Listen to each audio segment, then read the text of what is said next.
বাংলাদেশের যে নতুন গণতান্ত্রিক যে সরকার এসেছে সেই সরকার শুরু হওয়ার পর নতুন কুড়ি যে স্পোর্টস চালু হয়েছিল সেই স্পোর্টসে রংপুর বিভাগ বিভিন্ন ক্ষেত্রে একটি বড় ধরনের সফলতা এনেছে। সবথেকে বড় সফলতা যেটি এসেছে সেটি হচ্ছে যে বালিকা যে ফুটবল দল আছে সেই ফুটবল দল রংপুর বিভাগ চ্যাম্পিয়ন হয়েছে।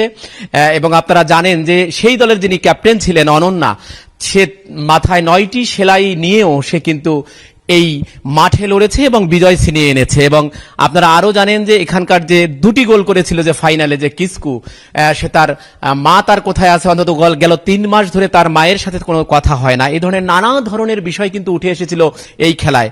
আমরা আজকে এখন যে বাস্তবতাটা আপনাদেরকে দেখাতে চাই যে শুধু যে সেই অসঙ্গতিগুলো তাই নয়, আজকে আমরা এখন আপনাদেরকে দেখাবো তারা যে জায়গায় অবস্থান করে অর্থাৎ রাতের বেলা ঘুমোয়, সেই জায়গাটা যদি আমরা আপনাদেরকে একটুখানি দেখাতে পারি আপনারা দেখতে বুঝবেন যে তারা আরো কতটা করুণ ভাবে এই খেলায় অংশ নিয়েছিল। আমরা যদি আপনাদেরকে একটুখানি দেখাতে পারি,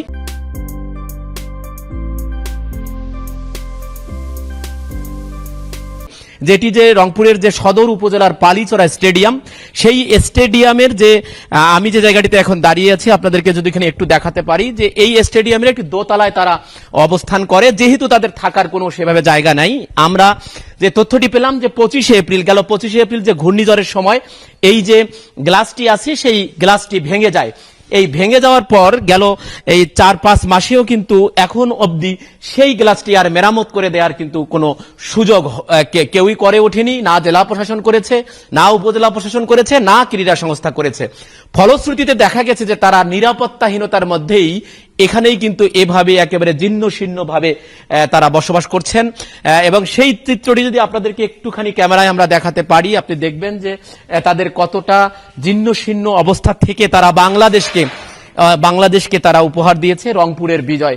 সেই কতটা করুণ অবস্থা থেকে তারা এই সেটি দিয়েছে, আমরা আপনাদেরকে সেটি তাদের সেই থাকার অবস্থানটা যদি আমরা আপনাদেরকে একটু দেখাতে পারি। এভাবেই নিরাপত্তাহীনতার মধ্যেই তারা এই যে এর মধ্যে 4-5টা 6টা-7টা বেড আছে সেই বিছানার মধ্যেই কিন্তু তারা অবস্থান করে, অর্থাৎ তারা দিনে অনুশীলন করে মাঠে আর রাতের বেলা নিরাপত্তাহীনতায় ঘুমায়। অনেকেই আমাকে বলেছেন যে রাতের বেলা তারা কিন্তু ঘুমোতেও পারেন না, অর্থাৎ তারা রাতে অনেক সময় ভয়ের মধ্যে গেল প্রায় 4-5 মাস থেকে তারা ভয়ের মধ্যে থাকেন যে তাদের নিরাপত্তার বিষয়টা দেখেন। আমরা আপনাদেরকে আমরা যতটুকু তথ্য জানবার চেষ্টা করেছি যে এই বিষয়টি নিয়ে সব জায়গায় এখানকার যিনি কোচ আছেন মিলন মিয়া তিনি বলেছেন সবাইকে, কিন্তু কেউই এখানে এই ব্যাপারে ন্যূনতম কোনো উদ্যোগ নেয়নি।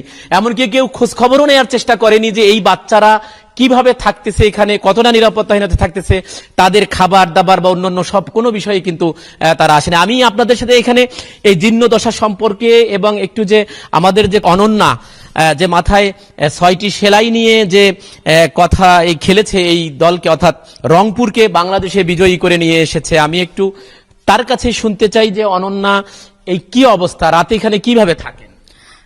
আমরা অনেক সেফটি নিয়ে থাকি না, আর মানে অনেক ভয় করে যে কখন ছেলেপেলেরা ঢুকে আর কি, আমাদেরকে মানে ভয় লাগে যে মানে রাতের বেলা ঘুমাইলে নিশ্চিন্তে ঘুমাইতে পারি না। আবার সকালবেলা তো প্র্যাকটিসে আর কি আমাদের ডিস্টার্ব হয় যে মানে ঘুম জাগনি করা মানে ডিস্টার্বে আর কি, ওই জন্যই আর কি আমাদের খুবই ভয় হয়, খুব ভয় হয়। অর্থাৎ যদি রাতে সেভাবে আপনারা ঘুমোতে পারেন না, তাই তো বলছেন? হ্যাঁ, সেজন্য সকালবেলা প্র্যাকটিসটাও সমস্যা হয়। হ্যাঁ আমাদের এইসব বিষয়ে কথা বলেন নাই, কাউকে কথা বলেন নাই ঠিকঠাক করে দেবার জন্য? আমরা বলছিলাম ডিসি স্যারকে, মানে জেলা প্রশাসককেও বলছিলাম আর কি, ওনারা আর কি গুরুত্ব দেয় নাই এই বিষয়টা আর কি, ওই জন্য। তারপরেও তো আপনার নেতৃত্বে এই দলটা চ্যাম্পিয়ন হইল বাংলাদেশে, তাই না? তো সেটাকে কিভাবে দেখছেন, কেমন লাগছে সেই বিষয়টা? এটা তো অনেক ভালো লাগতেছে যে আমার দল আমার কথা শুনে আর কি, আমাদের কোচের কথা শুনে আর কি চ্যাম্পিয়ন হয়েছে। এটা তো অনেক গর্বের বিষয় যে রংপুর মানে জেলা চ্যাম্পিয়ন এবং বিভাগ চ্যাম্পিয়ন হয়েছি, এটা তো অনেক গর্বের বিষয়। এখানে এই পরিবেশে কি আপনি ভালো অনুশীলন করে আরো ভালো খেলা উপহার দেবার কি প্রত্যাশা রাখেন? হ্যাঁ, যে আমাদের সেফটির বিষয়টা যে হয় তাহলে তো আমরা তো আগামীতে অনেক ভালো করব, কারণ আমরা তো নিশ্চিন্তে ঘুমাইতে পারবো, করতে পারবো, তখন তো আমাদের প্র্যাকটিসেরও সমস্যা হবে না। ওই জন্য আর কি আমরা প্র্যাকটিসে আগাই যাব আর কি, সামনে আগাই যাব। আর দর্শক, আপনারা শুনছিলেন অনন্যার কথা। অনন্যা যেটা বলবার চেষ্টা করছে যে যখন রাতে এই সেফটিহীনতার কারণে, অর্থাৎ ওই গ্লাসটি ভেঙে যাওয়ার কারণে এখানে সকালবেলা যখন তারা প্রশিক্ষণ নেবে, যেহেতু রাতে ঘুম হয় না, সেই ঘুম না হওয়ার কারণে কিন্তু সকালবেলা প্রশিক্ষণ নিতে তাদের বেশ অসুবিধা হয়। আমি আরেকজন খেলোয়াড় আছে, আমি একটু আরেকজন খেলোয়াড়ের কাছে একটুখানি শুনতে চাই যে কোথায় বাড়ি তোমার, আর এখানে কতদিন থেকে আছো, এখন কি অবস্থা এই যে এই? আমার নাম হৈমন্তী, আমার বাড়ি রাজশাহী। আমি এখানে আছি প্রায় 1-1.5 মাস হচ্ছে, 1.5 বছর মানে। 1.5 বছর। আচ্ছা, এইখানে হচ্ছে কি অবস্থা, এই যে গ্লাস ভাঙা টাঙ্গা, নিরাপত্তার কি বিষয়? হ্যাঁ, ঝুঁকিপূর্ণ, একটু রাতে বেশি একটু ঝুঁকিপূর্ণ। কি ঝুঁকিপূর্ণ মনে হয় বলে? গ্লাস ভাঙা, এখন আমরা মেয়ে থাকি ধরেন 4-5 জন, উপরে তো কেউ থাকে না আমরা ছাড়া। গ্লাস ভাঙা, ওদিক দিয়ে তো ছেলেপেলে উঠতে পারে, রাতের বেলা বলা তো যায় না কার কেমন মন্তব্য, একটু অসুবিধা হয় ওই কাছের জন্য, ভয় লাগে। খাওয়া দাওয়া কোথায় কিভাবে কি করেন? খাওয়া দাওয়া কোচের ওখানে হয়, উনি আমাদেরকে খাওয়ান ওনার বাসায়। ওনার বাসায় আপনারা কি টাকা পয়সা দেন কিছু? না, উনি বহন করেন নিজে। হৈমন্তী রাজশাহী বাড়ি, তার রাজশাহীর গোদাগাড়ি বাড়ি বলছিলেন হৈমন্তী।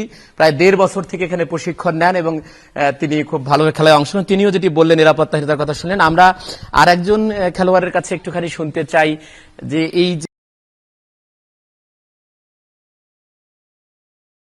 এখানে সেফটিতে থাকতে পারি না, এখানে আমাদের ঠিক মতো রাত্রেবেলা ঘুম হয় না, ছেলে পেলে উপরে আসে, বলা যায় না কখন কি ঘুরে যায়, তাই আমরা এখানে সেফটিতে থাকতে পারি না। সকালবেলা প্র্যাকটিস অন্তত ভালো করে হয় না, বিকেলবেলা প্র্যাকটিস করি, আবার রাত্রে যখন শরীর ক্লান্ত থাকে ভালোভাবে টেনশনে ঘুমাইতে পারি না যে কখন ছেলে পেলে উঠে। আপনার বাড়ি কোথায়? বাড়ি হনুমানতলা। আচ্ছা, আর কোথায়? বীরগঞ্জ না কোথায় বলেন? এই যে শহরে হনুমানতলা। হনুমানতলায়। কি নাম আপনার? লাবণী। আর আপনি তো ডিফেন্ডার ছিলেন নাকি, ডিফেন্সে খেলছেন, কয়টা গোল করেছিলেন এবার? গোল করিনি।